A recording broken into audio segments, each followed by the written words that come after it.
So, I thought we could start by talking about what you notice. What do you all notice happening in classrooms if students aren't reading whole books? And how did we get away from this? Because I know I remember reading full books when I was in school. I think it's one of the saddest and most important things that's like an almost unacknowledged change in reading instruction in schools. How do we get away from it? Books have gotten harder to read.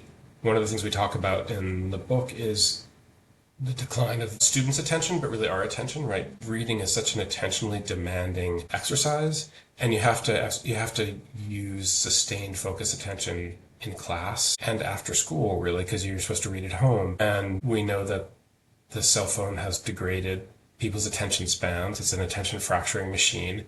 And one of the outcomes of this is steep decline in reading behaviors outside of the classroom. It used to be, let's say 20 years ago, you could bet on having 3 times as many kids in a typical, say, fifth or sixth grade classroom who read every day compared to kids who never read.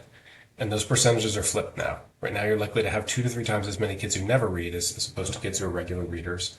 So, it's more challenging to get kids to read the book and be able to sustain their focus on the book. I think a second issue is I think that people have come to believe maybe in some ways that the text is irrelevant sometimes, that there's so much focus on what we call skillsiness, which is like the purpose of reading instruction is to teach kids how to make an inference. And so I'm going to describe inferences in 7 steps, and we're going to spend 45 minutes practicing making inferences.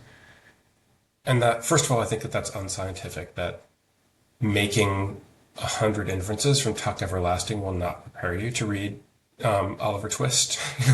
I know you've had Daniel Willingham on the show.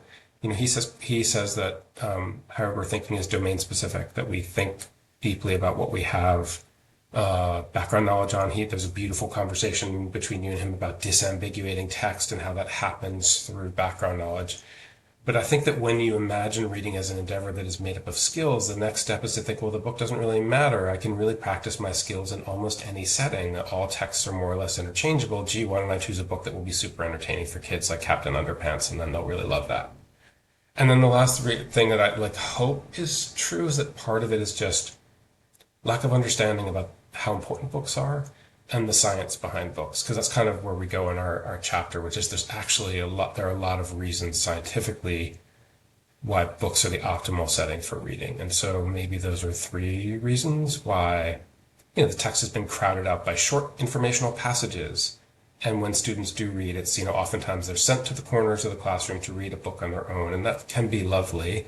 We don't know much about what's happening in that setting, and there isn't much social interaction between kids or between kids and teacher around the text. And we really believe that a text is a social thing.